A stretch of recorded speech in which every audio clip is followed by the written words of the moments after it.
Welcome back, everybody. Time for a Terran versus Terran. We just wrapped an amazing Zerg versus Zerg.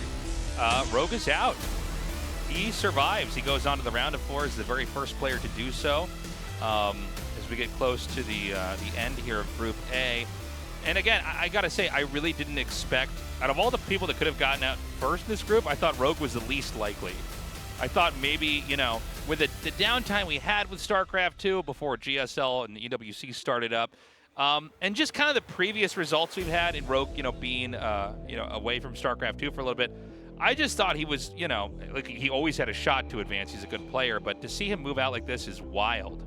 Now we're going to get Maru versus, it almost looked like he ate paper there. That bothers me so much. I assume that's a piece of gum. It looked like he ate a napkin. What was I saying? Taking towel Terran to the next level. That's right, yeah. And now he eats paper towels before he goes in his matches.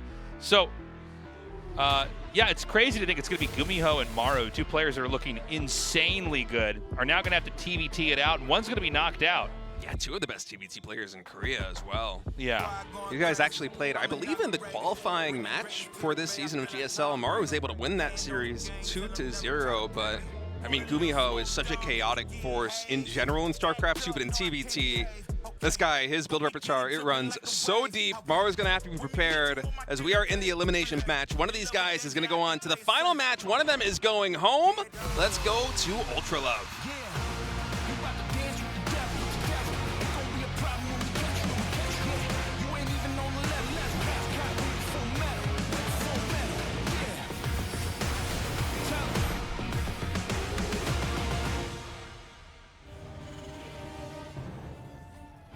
Okay, GuMiho in the bottom left, Maru in the top right.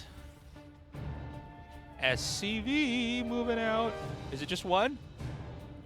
I think we have a second one on the mini-map. Oh, yeah, no, there's two coming out. And that's GuMiho rushing Maru. Yeah, I said where the players are, and then when I saw the rush coming, I'm like, I forgot who's who. Okay, so this is going to be for Reapers. Oh, from Taiwan. Just arrived, welcome. Yeah, well now Maru needs a lot of cheers here because he could be killed here by this rush. She had a little Marine or SCV, little Carbot. Well, I'm glad you made it, friend. Welcome. Love to see so many people flying out for the GSL I know, this season. I know. All right. Oh, is he going to spot this? Oh, Maru, you devil. He's going to see the Turax. Well, this is actually an issue. He can start damaging these SCVs. Yeah, and I mean, it's so bad if you can't finish this. I guess what you could do is like try to take the SCV that finishes this one and run it over there. Some nice micro from GuMiho. It is delaying this a little bit. One hit away is that SCV, but oh, it's so tricky. This is one of those things where just mechanically trying to execute this right is really hard because you can always accidentally cancel the barracks making with the SCV if you hit escape on the wrong thing. So he sees it, and I mean, that's big. That's really, really big because just being able to catch the Reapers and kind of shut this down puts you on an upward trajectory. Yeah, Maru's to be very well prepared. Already has a bunker up on the high ground, throwing down his factory, so wind already a little bit out of the sails of this push as GuMiho's going to come up to the ramp. SCV and a Reaper, and then retreats back off. It's really the next production cycle that's going to be able to determine how much GuMiho can get done with this, and he is not slowing down on the Reaper production. He's going to throw a factory down at home, so they're both still going to power up here. The entrance is a little bit uncomfortable. He can't quite run through because there's a bunk. Well, hold on. He's going to be overextended. Ooh. Oh, my God. She pops the Marine over that. Got to be very careful. When you're the defender here, you can't afford to lose any extra units. Yeah, especially switching into Marines like this.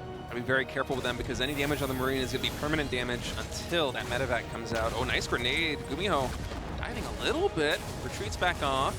Yeah, you know, the Reapers are hard to fight. I don't know that he can keep this depot up, which is actually pretty bad. I mean, That's going to supply block him. And it's going to let the Reapers in here. The bunker doesn't really matter right now. The Hellions here. And the Hellion, like, it can fight Reapers if it hits him in a line, but you can also overextend with a Hellion and just die. Yeah, some good damage so far from GuMiho, considering this got scouted so early on, able to take down 2 SCVs, I think 1 Marine, supply depot also. Maru still supply blocked, I believe. Oh, what am I saying? It just finished. Reaper's now coming back up the ramp. Oh, these grenades are so good at zoning away the Marines. He might be able to force a liftoff on this barracks if he's able to continue poking up like this. So he's just going to move the barracks back. So one player has the command center being made at the expansion. The other one, because he was the one being rushed, has tucked that inside of his base to make sure that it couldn't be stopped. And look, the Reapers are still roaming on the low ground. Now, Reapers have way less utility the longer the game goes on. So, I mean, he's at least able to keep them off the low ground, but it's going to be a lot harder to make this, make those Reapers get a lot of value later on. So there's going to be a third command center thrown down here for GuMiho. And is that a third CC there? Yeah, it is. So they're both going 3 command centers. So, like, as crazy as the early game was here, they're both basically growing at about the same rate. Yeah, GuMiho going to be going for Cyclones. Yep, getting Cyclone Tech here, which I can't really say is it's probably the least surprising thing that's happened today, is that he's going to do this in another game. And he's a little bit of ahead in tempo with these command centers. Actually, double gas really early. Is this going to be mech here from GuMiho? I think so. Raven production has started, as well as interference matrix. And this barracks just able to spot with the Cyclone, able to get some good damages. GuMiho just slowly shaving away at this Marine count. So we're yet to see any additional production buildings come in, either for GuMiho or Maru just yet.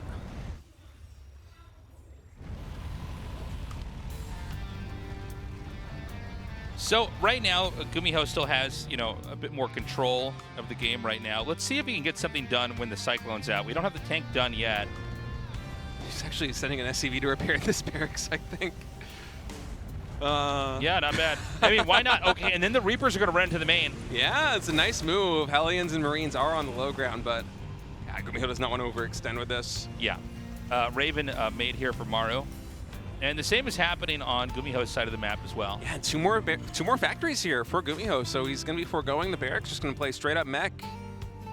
And we've seen Kira go for some kind of mech-ish pushes in the past here in GSL, as Maru is going to have a really perfectly timed scan to spot this, and he's also going to be adding in 2 factories. So meching plays from both gamers here. Yeah. Interesting. So he has the bio, but he's going to eventually just lean into the mech here as well. Yeah, Marine production stopped entirely as we're just waiting for these extra factories to come in. So much of TVT, I'm so used to seeing like every little tech get made early on that, but with Maru, in my head, I'm like, he's still going to go for bio. Just from the games I've casted of him. Well, the presence of these Cyclones and Reapers is going to make it really hard to get a third base, so this is allowing GuMiho to kind of stay a step ahead here. Is he going to try to land this barracks here, maybe? That's what he repaired it for. No? No? Okay. Gonna send it to the main base instead. I guess you can get another scout off, but interesting choice here from GuMiho. He's now going to poke back in. These Marines are exposed. Reaper's going to be able to isolate them, as Auto Turret is going to try and force GuMiho into this corner, but at the end of the day, all those Marines will fall, only one of them remaining.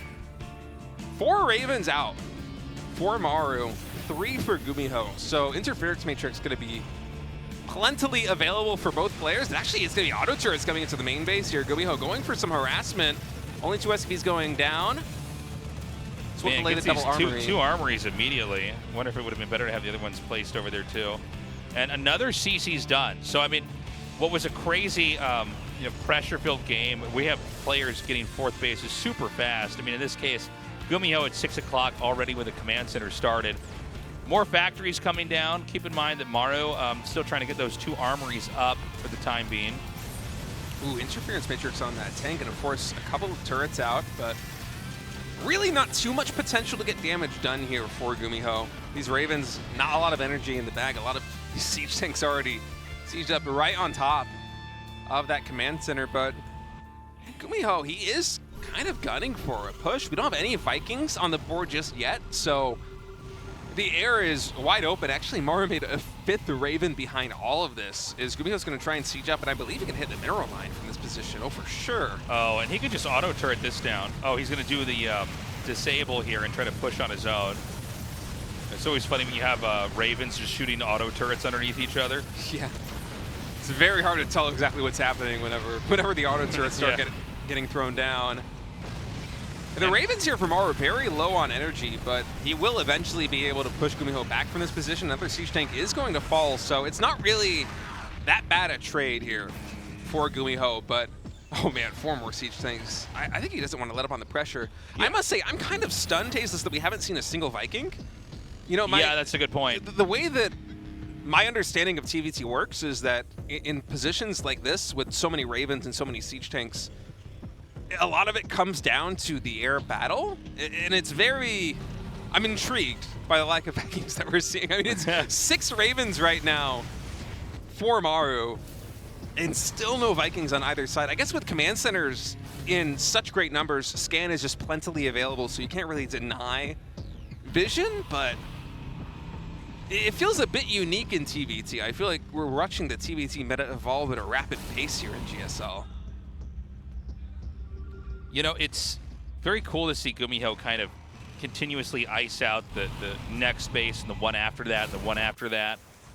He's still ahead. He's now getting another base over here in this corner of the map. So, you know, from the failed rush, he's still managed to basically keep a lead, which is, you know, that's saying a lot. Most games, the rush that failed, the guy is inherently behind, but he's done a really good job. He's got drops inbound over here, and he's really starting to surround his opponent. I mean, you can see defensively, Maru's thrown down some sensor towers, which GuMiho has not made a single one because he doesn't care about where his opponent's position is. Big tank drop here at the NAD. Yeah, Maru has 7 Ravens, so he'll be able to quickly clean this up. But it is going to create an opening here for GuMiho to come into this junction between the natural and the third base. Tons of Hellbats actually morphing in. Is this good? Hellbats like this? This is wild. I mean, they're going to tank a lot of the damage coming in from those siege tank shots. Hellbats absorbing so much, actually able to push in to the natural expansion right now. GuMiho was a funny looking drop there at the natural, but it really pulled Maru out of position, and now he's starting to siege. This is natural crazy. Expansion. I'm just not used to seeing like Hellbats slowly run into siege tank shots, but I guess they're tanky enough. It kind of works. He's going to try to force his way up into the natural, and then he can start to dismantle these other locations because siege tanks can't get out of this position anymore. Oh, these are still here? What? I had no idea those were still there. I thought for sure the Ravens would have cleaned those up, and now those 7 Ravens are very low on energy. Oh, he's dropping the Cyclones on top of the siege tanks. Well, this is why Vikings are so important, right? Is that you can just do that without impunity. Speaking of which, Vikings are going to come up here from GuMiho. And I mean, look, there's a world where this position GuMiho's created is stopped, but right now, like, this is the only thing that really matters in this game. Throw some auto turrets down just to make sure the Vikings can't chase anymore, but now you've spent that Raven energy. That energy could have been used for a disable or an offensive auto turret. These 7 Ravens are almost paperweights. We have energy for disables on, I think, 2 of them. And meanwhile, GuMiho is on 92 SCVs, 5 bases. I mean, just the macro tempo of GuMiho with Mech Terran, whether it be TVT or TVZ, seems completely unmatched right now. All right, he's moving in here, and he's just going to have the Hellbats tank, and then the Cyclones do the dirty work. And suddenly, this position is completely fractured as well, which certainly means that the next base over here at the center right is going to be killed off. I mean, auto turrets come down and he just steps away. He knows those aren't going to last for very long, and once they're gone, he just resumes exactly what he was doing. This game, I think, is over. It's such a funny composition. How often do we see Hellbats utilized like this in a mech TVT? I feel like almost never. Yeah, I mean, it was hard to even cast when we first saw it happening because they, like, you know, they morphed into the Hellbats so far away, and I'm like, well, I don't know, man. I mean, how many shots can they actually absorb? I guess enough that you could just force your way in here. Disables come down, and they're gonna, you know, take out these tanks over here in the front. So, I mean, at least Maru's been unleashed on the map, but this is, of course, after SCVs have been executed. There's 63 dead SCVs. So yeah. It's 85 to 38. I mean, this is just insane. A moment ago, we saw Maru scan the 6 o'clock position on the map, just like what you have. How many workers? How many bases? Yeah, how much can you actually produce? With Smart Servo is now done. And we already have so many Hellbats. This is 28 Hellbats lost already, 8 Hellions. This is so many factories. Often you don't see this many because you're not making mass Hellions in a mech TVT. You're making much more expensive units like Vikings, right? Like siege tanks, like Ravens, occasionally a couple of Cyclones. And even as Maru shakes free of the position, I mean, I think he's just too behind. You know, right now the army is actually still bigger. It's just being rallied across the map, and I don't know, man. Well, the units count tab right now. Keep in mind that there's like 40 plus more workers here for GuMiho. I feel like if Maru wants to win this game, he has to go right now. He cannot let GuMiho get like 2 production cycles done out of those factories. But even then, there's so many bases on the map. Yeah, you push GuMiho out of 1 expansion. There are so many more expos for him to fall back to. He's on 5 bases to the 3 right now of Maru. And the siege tank composition that Maru is running is just so immobile that it feels like GuMiho is able to buy just incredible amounts of time. Oh man, these siege tank shots are so juicy too here for GuMiho just defensively. Maru just with not enough muster. GG is called. GG, dude. GuMiho, you know, there's something very special about the way he's doing it because it's like this mass growth mech. I was saying earlier, but I got to repeat it because, you know, we keep seeing it over and over again, but he sort of has this, you know, a lot of times you think of mech as like, okay, he's powered up. Now he's got, you know, he might have gotten maxed out later, but now he's going to finally do his big push. And it's so important he doesn't lose too many tanks, yada, yada, yada. Instead, it's like he's just massing and growing, and he's kind of staying mobile, and he's counterattacking. And, you know, as long as he's able to kind of keep doing that and stay 1 step ahead, he just has this sort of overwhelming amount of mech units. And then he just knows where to strike. When he's finally peaked at his advantage, he knows where to thrust that army into. What's the weak position? In this case, it was the natural. And then that marooned the other 2 bases. He was, over time, able to just kind of auto-turret or use Cyclones or Hellbats to kind of push in there. And I love using the Hellbats as basically a damage sponge to push in as well. Yeah, GuMiho with some really clever tactics there in game number 1, mech versus mech. Let's go to talk about for map 2. Match point right now between GuMiho and Maru.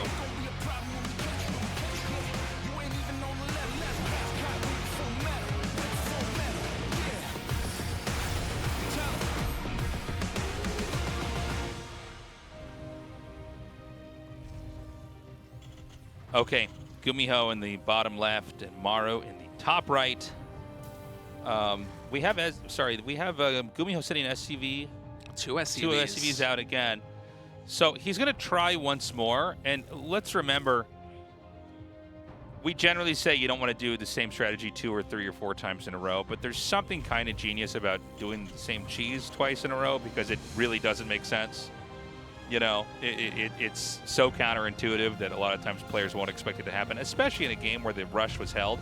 Now, GuMiho, I think, you know, he was able to kind of keep the lead he had with that rush, and the fact that, you know, Maru was making Marines and kind of stuck at his base, so he was growing a little bit slower.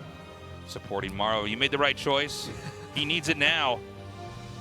Ooh, Maru EWC 2025 champ. It's a bold prediction. We'll see with the way Maru's been playing, he could do it, but here in this GSL, he's up against the ropes very early. He's having a tough day for sure. This is a weird one. Now remember, you know, with this rush, you can just, it's like slashing the player's tires. You know, I mean, suddenly the car can't go anywhere. If you just get the Reapers in there, like the race doesn't even start.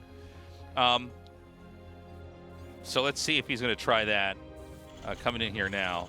And keep in mind, this got scouted last game, and yeah. GuMiho was still able to navigate the early game successfully, and we walked into the mid game basically on even footing between GuMiho and Maru. Well, I would even say it was like 55-45 because he was just able to get his bases up and kind of continue that growth and just delay. And it looks like he's going to check over here. Ooh. And so the Reaper's not going to be home, which means the second Reaper is... Oh. Wow. Proxy senses are tingling. Yeah. He could sense something is wrong. He's going to go back. So 2 Reapers are always going to be better than 1. Oh, it's a low ground CC. Oh, God, so we can kill the SCV here. Oh, he's going to go up the ramp instead. All right, good pathing right there for Maru. Means he's only going to take a couple of shots. That SCV not falling just yet. Instead, GuMiho is prioritizing the Reaper. He's going to take it down. That Reaper going down. Now GuMiho can set his sights on this one. He will be able to trade, I think. I think he can kill it. Oh, it's barely Is it escaping turns? Tasteless. Okay. It turns around the refinery. GuMiho's able to clean it up, and now we have 2 Reapers running just rampant here in the main base and natural expansion. More SCVs falling. The Hellion is about to complete, but the cancel has to come through on that natural expansion. Yeah, he's going to go up over here. He's going to go back out. You got to be really careful because when you're bunched like that, the Hellion just does a lot of damage, man. Really good hits on that Hellion. Man, some really good splash damage hits with that Hellion. Stabilizing here for Maru. And now GuMiho, he's just going to expand. So, I mean, forcing the cancel in the command center is big. We talked about this, and it was almost like a kind of passing comment in the last game. It was like, well, he's making his command center in the main because he's being rushed, right? And so GuMiho made his command center low ground. Maru made it in the main, and then they kind of ended up, like we were saying, maybe a slight percentage lead for GuMiho, but overall it was even. Forcing it to cancel is a disaster, and it means he had to restart that command center in his main. He loses 100 minerals because you don't gain all your resources back when you cancel a building. And so this is a much worse game starting off here for Maru. Yeah, a lot of economic damage done already. GuMiho is going to be a tempo ahead of this expansion. 75% to the 50% here of Maru on these command centers completing. And the barracks is going to confirm that information here for GuMiho. He's going to see the 1-1-1 setup. Yeah, so he knows exactly what kind of game he's in right now.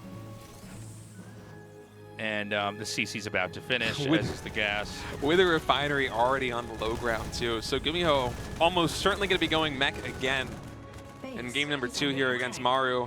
And Maru's going for a really fast 3rd CC. Now, I wonder if Maru is going to try and play the same game he did last time against GuMiho, or if he's going to go into Bio, because typically in TBT, the Bio player, it feels like they're on a timer. If they can't kill the meching player, the mech composition in the late game is just going to be better. Almost 9 times out of 10, that's usually the way that it goes.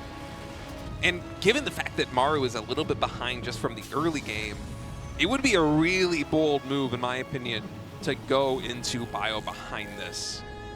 So I'm very curious what it's going to be, because it's kind of it's a difficult choice to make, right? You just lost mech versus mech against GuMiho on relatively equal footing, and now you're coming into game number 2 here behind with a decision to make in terms of where you're going to develop your tech tree. Okay, well, it looks like he has an empty medevac out here. Maybe trying to generate the illusion of a threat, but if he were to be counterattacked, he would hold it pretty well. So I guess you kind of fly around with this. And this is just kind of a one-way. I mean, obviously you got to be careful, because if you lose it, it's a total disaster. Oh, boy. Speaking of which, oh my God! Yeah, I mean, but the idea is not terrible if you can just, you know, make them think that you're trying to generate the threat, and if they do counterattack you, then you have your whole army at home, you kill it. So that's what he was doing back there. eBays are coming down now, and it's, wait, that's double eBay. Wait, what? What? Okay. I went, eBays are coming down now, and then I went, what, that's GuMiho space. Yeah, I thought certainly with that refinery timing at the natural expansion, I felt like that just telegraphed that this is going to be mech, but instead it's the double eBay. This is also not seen by the scan. So Maru a little bit in the dark about what's happening here. Of course, GuMiho with his hit scan is going to see the additional barracks there for Maru. Huh. All right. And, you know, when you go for the classical Terran comp, you know, when you get the Bio, Ravens, you do have mech units with this, obviously. He's got the Cyclones and the tanks, but you can kind of activate yourself on the map a little bit quicker here. So he might be able to come in here and shut Maru down before he really gets set up on his 3rd base. Yeah, but Maru with his 1-1 timing is so far ahead from GuMiho. It's like maybe a 30-second window. Yeah, he's going to have an true. upgrade advantage. And usually in TBT, it feels like the timings, they tend to be especially sharp when someone is going for a push. It's the glass cannon nature of you know, TBT, and that, you know, you deal a lot of damage and it's really fast, but all your units are really weak and brittle. GuMiho trying to go for another another run by there of the Ravens in the main base of Maru, but Maru quickly able to deflect that with a Cyclone. And GuMiho is posturing a little bit like he's setting up for an attack. Maru's going to scan and confirm that GuMiho, in fact, will retreat back across the map. And usually these pushes don't really kick in until 2-2. You know, you're still kind of powering up But, you know, I say that, and here we have movement up here on the map from GuMiho. He's going to be moving out on the map. He's going northbound here with his army. And actually, just behind all of this, the upgrade timings are going to equalize because Maru, his armory isn't yet done. Yeah. GuMiho's 1-1 is going to be finishing up very shortly, but his armory is already complete. So that window where Maru has an upgrade advantage will be significantly shorter. 4-2-2. But for now, GuMiho, he is posturing, and this is a potential avenue of attack right here. That missile turret complicating things a little bit. The Raven taking a lot of damage. As for a moment, I was thinking GuMiho might try to siege up near that expansion, but instead he is just going to retreat back. Maru with this one, Hellion, by the way, going to be able to spot this fourth base. GuMiho, I must say, I feel like his style, maybe not in this game because he's playing Bio, but his meching style has had such a rapid rate of expansion. I feel like I've never seen a Terran player expand at the pace that GuMiho's been doing it so far today. He's going for the fourth. Yeah, GuMiho here to kind of shut that down. Remember that tempo-wise, GuMiho is continuing to kind of stay ahead in growth, get that fourth base up. He's going to get those gases quicker. Look at this. What? He's going to just call the bluff. He goes, nope, beeline right to your base. You're going to go the long way. I already have one more base than you. You'll take out my fourth. I'll take out your third, and I'll still be ahead. That is a bold move coming in from GuMiho, and so many SCVs are going to go down because of this. Oh my God, this is insane. He's going to go right into the main. Oh, he's going to get on top of the production so fast, Ageless. Yeah, he's just going to have the kill move here. And GuMiho knows what to do. He's just going to rally everything up into his main. This, I think, actually could just end the game. Yeah, there's only one siege tank on very low HP. SCV's Marines already pulled. Great armor shredding missile there by Maru. He needs to get on top of the production of GuMiho yesterday. But instead, GuMiho, I mean, this posturing is so good right now. He's buying more time. Another siege tank is coming out. Army supplies massively advantageous to GuMiho in this base trade scenario. There's no more army that's going to be being able to enter the board here for Maru. He needs to win the game with what he has right now, but GuMiho is already starting to get entrenched right here. This is not going to be a favorable trade. There is a disable coming in on that siege tank. Marines now finally able to clean up the rest of this. But GuMiho with just so many more production cycles. It's 10 more Marines, it's one more siege tank. It's also command centers that aren't going to get away, you know, and it shows you, oh my God, you know, look at this. Oh, and 2-2. 2-2 is going to finish. I actually kind of forgot about that when this base trade started up, but yeah, he's going to have 2-2. Oh, and Maru is not. He will have this perfectly in time to deny both of these, so which is wild. And +1 vehicle weapons. All three upgrades going to get denied here. And I feel like 2-2 might have not even gotten spotted there. I don't even know if he sees the vehicle weapons. No, it's done. 2-2 completed here for GuMiho. Vehicle weapons, it looks like it's probably going to complete, but Maru doesn't have a command center. He's got 499 minerals and no workers. There's at least one or two command centers floating right now for GuMiho, right? There's two in the center of the map. All he has to do is like even park it in the main. He also has the money to build one here in the main base. So Maru needs to break down GuMiho. He has 3 Ravens, so there is a potential for disables, but that is a mighty intimidating line of siege tanks, Tasteless. Yeah, he's going to try to move in, and it's going to be armor shred with 2 disables. I think he could just auto turret. Oh yeah. All There's no Marines GG. left. GG is called. GuMiho is able to dispatch Maru. Oh my God. 2-0, and somehow Maru is the first player eliminated in the round of 8 from Group A. I'll tell you what, Solar is gonna love playing against GuMiho's Cyclones again. That I know. He's so excited. He says, my favorite kind of StarCraft 2 is when I'm just being either chased or running from Cyclones that damage me. And by the way, what an insane upset this is today. Maru out first, Rogue surviving first. Maru knocked out first in the round of 8 of a GSL. Like, what? What is going on? This is unheard of. Yeah. And in kind of spectacular fashion, too. Guys, we're going to come back with the final match. It will be Solar versus GuMiho to decide who the last player from Group A will be in the playoffs. We'll see you in a minute.